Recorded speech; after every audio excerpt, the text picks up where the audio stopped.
सभी लोगों को नमस्कार। कुल प्रश्नों की संख्या 24 है, जिसमें से प्रश्न क्रमांक 1 से 12 तक पिछले हफ्ते का रिवीजन है और पुनः प्रश्न क्रमांक 1 से 12 तक इस हफ्ते के प्रश्नों पर विस्तृत चर्चा है। पहला प्रश्न है, भारतीय रेलवे ने रेलवे यात्रियों की सुविधाओं को एक ही प्लेटफार्म पर लाने के लिए कौन सा ऐप लॉन्च किया है? तो इसका उत्तर है स्वरेल।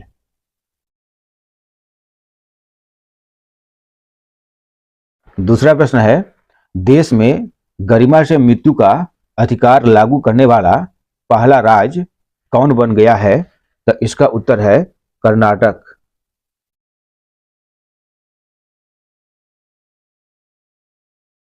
तीसरा प्रश्न है, ग्लोबल टीचर प्राइज 2025 किसे प्राप्त होगा? तो इसका उत्तर है रणजीत सिंह दिसाले।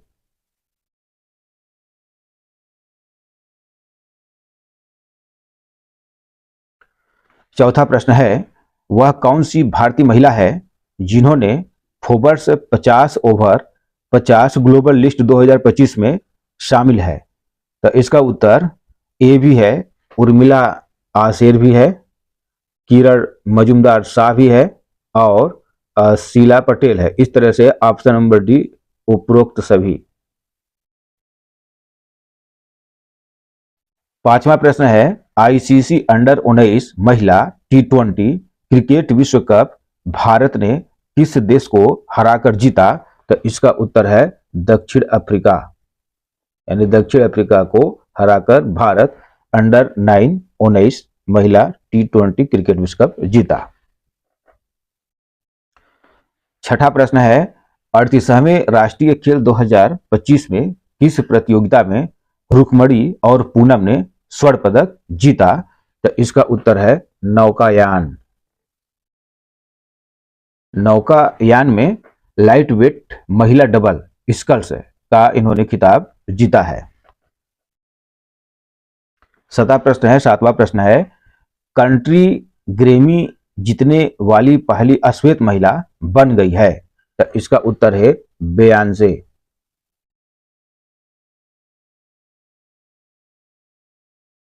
आठवां प्रश्न है, टाटा स्टील शतरंज मास्टर्स 2025 किसने जीता? तो इसका उत्तर है आर प्रज्ञानंद।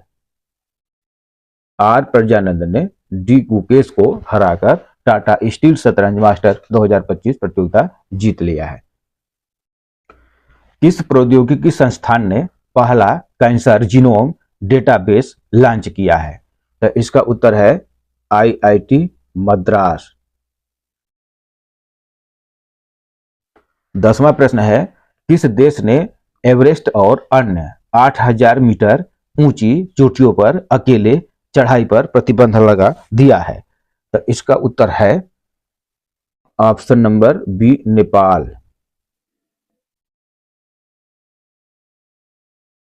प्रश्न नंबर 11वां, विश्व में भारत मोबाइल निर्माण में किस स्थान पर स्थित है? तो इसका उत्तर आप लोग कमेंट बॉक्स में देंगे। प्रश्न नंबर 12वां, दिल्ली विधानसभा में सदस्यों की कुल संख्या है? तो इसका उत्तर भी आप लोग कमेंट बॉक्स में देंगे। अब हम वर्तमान हफ्ते यानी 10 फरवरी से 16 फरवरी के मध्य समाचार पत्रों से संग्रहित महत्वपूर्ण प्रश्न जो परीक्षा में पूछे जा सकते हैं उसकी विस्तृत चर्चा करेंगे। विश्व का पहला of grid green hydrogen plant शुरू किया गया? तो इसका उत्तर होगा option number A Himachal Pradesh. मुख्यमंत्री सुखविंदर सिंह सुक्खू ने सोलन हिमाचल प्रदेश में उत्तर भारत के पहले 1 मेगावाट ग्रीन हाइड्रोजन प्लांट की नींव रखी है। यह प्लांट 9.04 करोड़ रुपए की लागत से बना है और प्रतिदिन 423 किलोग्राम ग्रीन हाइड्रोजन का उत्पादन करेगा। यह राज्य के मार्च 2026 तक भारत का पहला ग्रीन एनर्जी राज्य बनने के लक्ष्य के अनुरूप है।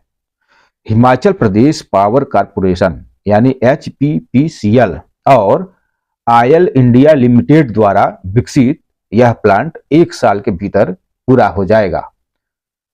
प्लांट हाइड्रोजन उत्पादन के लिए इलेक्ट्रोसिस और अक्षय ऊर्जा का उपयोग करेगा, जिससे ग्रीन हाउस गैस उत्सर्जन में कमी आएगी और स्वच्छ ऊर्जा को समर्थन मिलेगा। अगला प्रश्न है, किस राज्य ने निर्भया कड़ी योजना लॉन्च किया है? तो इसका उत्तर होगा उड़ीसा। देश में लिंग असंतुलन और घटते बाल लिंग अनुपात को दूर करने के लिए 22 जनवरी 2015 को बेटी बचाओ बेटी पढ़ाओ यानी BBBP योजना शुरू की गई थी। इस योजना के लक्ष्यों और उद्देश्यों को प्राप्त करने के लिए उड़ीसा सरकार द्वारा विभिन्न पहलों को लागू किया गया है। इसके तहत उड़ीसा सरकार की प्रमुख योजनाएं निर्भया कड़ी यानी निडर कली, गंजम में मो गेल्हा जिया मेरी प्यारी बेटी, डेकनाल क्यूझर में स्वर्ण कलिका और देवघर जिले में वीरांगना योजना है। ये योजनाएं किशोरियों के लिए शुरू की गई है। अगला प्रश्न है, किस राज्य में बिमस्टेक युवा शिखर सम्मेलन 2025 का आयोजन किया गया? तो इसका उत्तर होगा ऑप्शन नंबर सी, गुजरात। युवा नेता बिमस्टेक शिखर सम्मेलन में वैश्विक चुनौतियों और युवा नेतृत्व वाली पहलों पर अंतर्दृष्टि साझा करेंगे।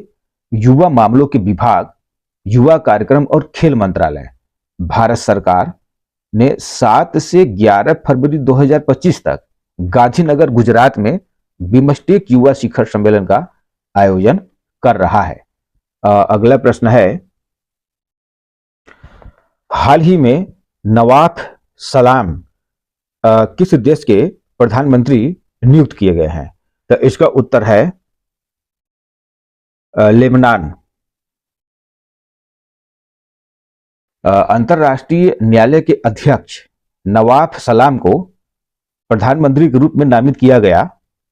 जोसेफ आउन के देश के राष्ट्रपति के रूप में चुनाव के बाद परामर्श के बाद ICJ के अध्यक्ष नवाफ सलाम को लेबनान के अगले प्रधानमंत्री के रूप में नामित किया गया है।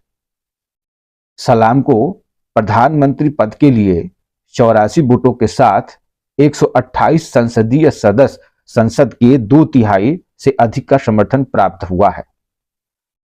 कार्यवाहक प्रधानमंत्री नजीब मिकाती को केवल 9 वोट ही मिले। अगला प्रश्न है,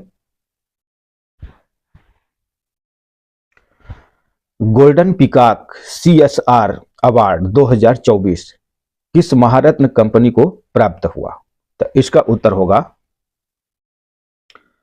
कोल इंडिया लिमिटेड।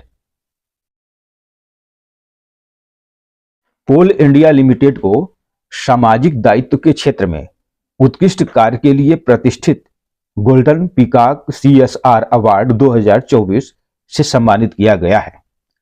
बंबई में आयोजित 19वें अंतर्राष्ट्रीय सम्मेलन में कोल इंडिया के अध्यक्ष PM प्रसाद और निदेशक विनय रंजन ने यह पुरस्कार प्राप्त किया। महारत्न कंपनी कोल इंडिया ने अपनी CSR पहलों के माध्यम से अब तक 3.5 करोड़ से अधिक लोगों के जीवन में सकारात्मक बदलाव लाया है। पिछले 5 वर्षों से सार्वजनिक क्षेत्र में सबसे अधिक CSR खर्च करने वाली यह कंपनी पिछले वित्त वर्ष में अकेले 572 करोड़ रुपए का निवेश कर चुकी है। कंपनी अपने CSR फंड का 70% से अधिक हिस्सा स्वास्थ्य सेवा, पोषण, स्वच्छता, शिक्षा और आजीविका संबंधी कार्यों में लगाती है। राष्ट्रीय मिशनों में भी कंपनी का योगदान उल्लेखनीय रहा है। स्वच्छ विद्यालय अभियान के तहत 50,000 से अधिक शौचालयों का निर्माण, आकांक्षी जिलों में 850 करोड़ रुपए से अधिक का निवेश और कोविड-19 से लड़ाई में 700 करोड़ रुपए का योगदान कंपनी की सामाजिक प्रतिबद्धता को दर्शाता है। अगला प्रश्न है, हाल ही में देश में सबसे प्राचीन जुरासिक पक्षी जीवाश्म मिला, तो इसका उत्तर होगा चीन। चीन में मिला सबसे प्राचीन जुरासिक पक्षी जीवाश्म चाइनीज एकेडमी ऑफ साइंसेज के Institute of Vertebrate Palaeontology and Palaeoanthropology यानी IVPP के प्रोफेसर वांग मिन के नेतृत्व में एक शोध दल ने फुजियान प्रांत चीन में जुरासिक युग लगभग 149 मिलियन वर्ष पूर्व के ये दो पक्षी जीवाश्म खोजे हैं। अगला प्रश्न है, रोटरडैम ओपन 2025 का खिताब जीता, तो इसका उत्तर होगा कार्लोस अल्कराज। ये टेनिस खिलाड़ी हैं। रोटरडैम यानी नीदरलैंड में कार्लोस अल्कराज ने रोटरडैम ओपन के फाइनल में एलेक्स डी मिनाउर को हराकर अपना पहला इंडोर गेम खिताब इन्होंने जीता है। 21 वर्षीय अल्कराज के लिए यह 17वां खिताब था, लेकिन यह उनका पहला इंडोर खिताब था। अगला प्रश्न है, भ्रष्टाचार धारण सूचकांक 2024 में भारत किस स्थान पर स्थित है, तो इसका उत्तर होगा ऑप्शन नंबर ए 96। यानी भारत भ्रष्टाचार धारण सूचकांक 2024 यानी कोई भी सरकारी लेन देन में भ्रष्ट यानी पैसा दे करके काम कराने के लिए भारत का 96वां स्थान है विश्व में। जिसमें भ्रष्टाचार धारण सूचकांक में सबसे कम भ्रष्ट राष्ट्र होने की सूची में डेनमार्क सबसे पहले स्थान पर है। इसके बाद फिनलैंड और सिंगापुर का स्थान है। यानी इन 3 राष्ट्रों में भ्रष्टाचार न के बराबर है। सरकारी लेन देन में जो भी काम होता है पैसा लेकर के काम नहीं होता, इसलिए यह शीर्ष स्थान पाए हैं डेनमार्क, और दूसरे स्थान पर फिनलैंड और तीसरे स्थान पर सिंगापुर है। इसी कड़ी में भारत का स्थान 96वां स्थान है। इस रिपोर्ट को जारी किसने किया? तो इस रिपोर्ट को जारी ट्रांसपेरेंसी इंटरनेशनल की रिपोर्ट ये इन्होंने जारी किया है 2025 में, जिसमें कुल 180 देश शामिल थे। इसका समग्र स्कोर यानी भारत का समग्र स्कोर 1 अंक गिरकर 38 हो गया है। अगला प्रश्न है, हाल ही में चर्चित मोरंड गंजाल सिंचाई परियोजना किस राज्य में स्थित है? तो इसका उत्तर होगा option number B Madhya Pradesh. राष्ट्रीय बाघ संरक्षण प्राधिकरण यानी NTCA ने मध्य प्रदेश में मोरंड गंजाल सिंचाई परियोजना के खिलाफ चेतावनी दी है। इस परियोजना में होशंगाबाद, बैतूल, हरदा और खंडवा जिलों में सिंचाई सुधार के लिए मोरंड और गंजाल नदियों पर 2 बांध बनाने की योजना है। इससे 644 परिवार विस्थापित हो सकते हैं, जिनमें 604 आदिवासी परिवार शामिल हैं। यह सतपुड़ा और मेलघाट टाइगर रिजर्व के बीच एक महत्वपूर्ण बाघ गलियारे को नष्ट कर सकता है, जिससे तेंदुआ, भेड़िया, जंगली कुत्ते और लकड़बग्घे जैसी प्रजातियों को खतरा उत्पन्न हो सकता है। इसलिए यह मोरंड गंजाल सिंचाई परियोजना हाल ही में चर्चित में है। अगला प्रश्न है, 38वां राष्ट्रीय खेल 2025 में सर्वाधिक पदक प्राप्त किया, तो इसका उत्तर होगा ऑप्शन नंबर सी सर्विसेज। इस कड़ी में मध्य प्रदेश का स्थान 5वां रहा है। सर्विसेज ने 121 पदक, जिसमें से 68 स्वर्ण है, 26 रजत और 27 कांस्य के साथ नेशनल गेम्स 2025 का खिताब जीता। महाराष्ट्र का स्थान दूसरा है, जिन्होंने 201 पदक जीता। इसके बाद क्रम से हरियाणा, फिर कर्नाटक और 5वें स्थान पे मध्य प्रदेश का रहा। इस तरह से सर्विसेज ने 121 पदक लेकर के 38वां राष्ट्रीय खेल 2025 में सर्वाधिक पदक प्राप्त किया। अगला प्रश्न है, भारतीय स्नूकर चैंपियनशिप 2025 का खिताब जीता। तो इसका उत्तर होगा पंकज अडवाणी ने स्नूकर चैंपियनशिप 2025 का खिताब जीत लिया है। भारत के सबसे सफल खिलाड़ी पंकज अडवाणी ने यशवंत क्लब में अपना 36वां राष्ट्रीय खिताब और 10वां पुरुष स्नूकर खिताब जीता है।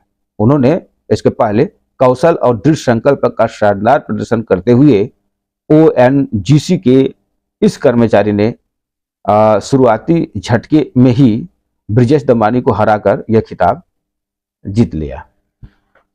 अगला प्रश्न है, हाल ही में किस राज्य में राष्ट्रपति शासन लागू किया गया? तो इसका उत्तर होगा मणिपुर।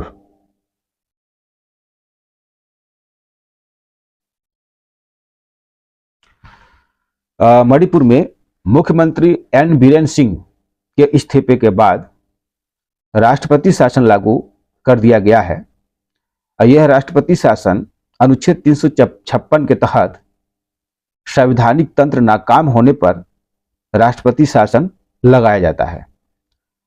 सर्वप्रथम यानी जो राष्ट्रपति शासन किसने लगाया, तो जवाहरलाल नेहरू ने अनुच्छेद 356 का पहली बार प्रयोग 20 जून 1951 को पंजाब सरकार के खिलाफ किया था। अनुच्छेद 356 में क्या कहा गया है कि किसी भी राज्य सरकार को हटाकर प्रदेश का नियंत्रण अपने हाथों में लेने का अधिकार देता है, जो अनुच्छेद 356 है।